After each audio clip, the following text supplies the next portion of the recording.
Salut à tous, c'est Max de Maxmatic. Aujourd'hui, on va chercher à résoudre un problème de divisibilité avec des multiples. Alors, le petit problème, c'est le suivant. Deux coureurs font plusieurs fois le tour d'une piste. Le premier prend 30 minutes pour réaliser un tour, alors que le second prend 45 minutes pour réaliser un tour. En sachant qu'ils sont partis en même temps, au bout de combien de tours se retrouveront-ils ensemble au point de départ? Donc là, c'est une question qui paraît pas très dure et qui paraît assez simple à faire intuitivement. Il y a deux méthodes pour faire cet exercice.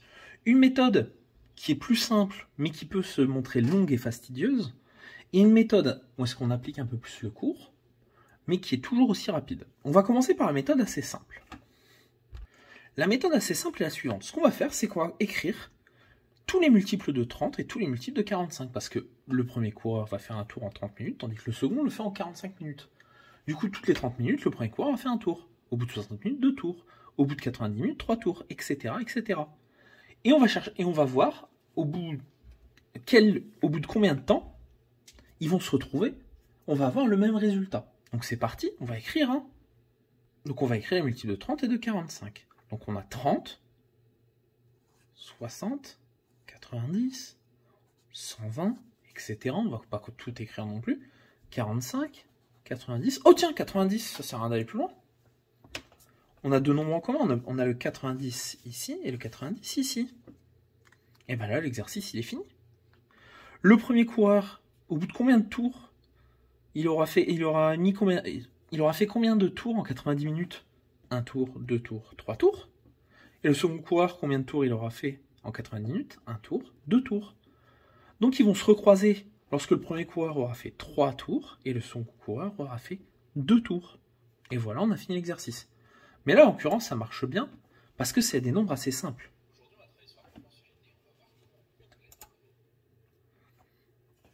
Supposons maintenant qu'on avait des nombres un peu plus compliqués. Je sais pas, par exemple,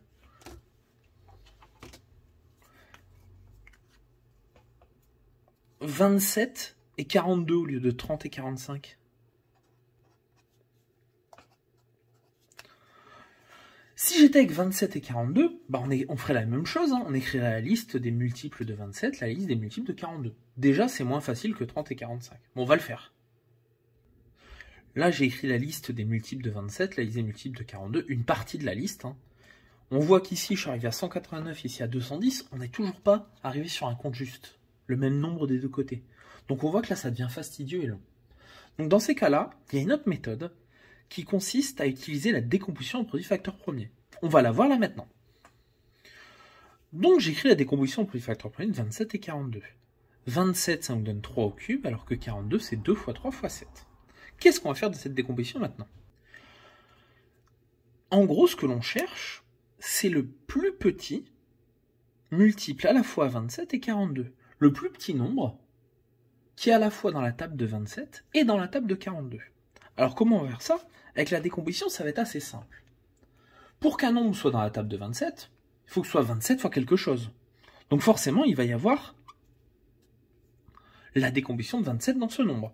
Donc le nombre que je cherche, il va être déjà égal à 27, à 3 au cube. Mais il faut aussi qu'il y ait 42. Du coup, pour qu'il y ait également 42, il faut qu'il y ait aussi la décomposition de 42 à l'intérieur. 2 fois 3 fois 7. Donc on va rajouter 2 fois 7. Et le 3, bah, il est déjà présent dans 27, vu que 27 c'est 3 au cube, c'est 3 fois 3 fois 3. Du coup, on n'a pas besoin de le réécrire. Le plus petit nombre qui est à la fois dans la table de 27 et de 42, c'est 2 fois 3 au cube fois 7, qui est égal à... On va le faire à la calculatrice, on ne va pas chercher à réfléchir. 2 fois 3 fois 3 fois 3 fois 7, qui est égal à 378. Donc le plus petit nombre commun à la fois à 27 et 42, c'est 378. Mais ça ne nous dit pas le nombre de tours auxquels ils vont se retrouver au point de départ ensemble. Ça nous donne le temps. Comment on va faire pour trouver le nombre de tours que chacun des coureurs aura fait?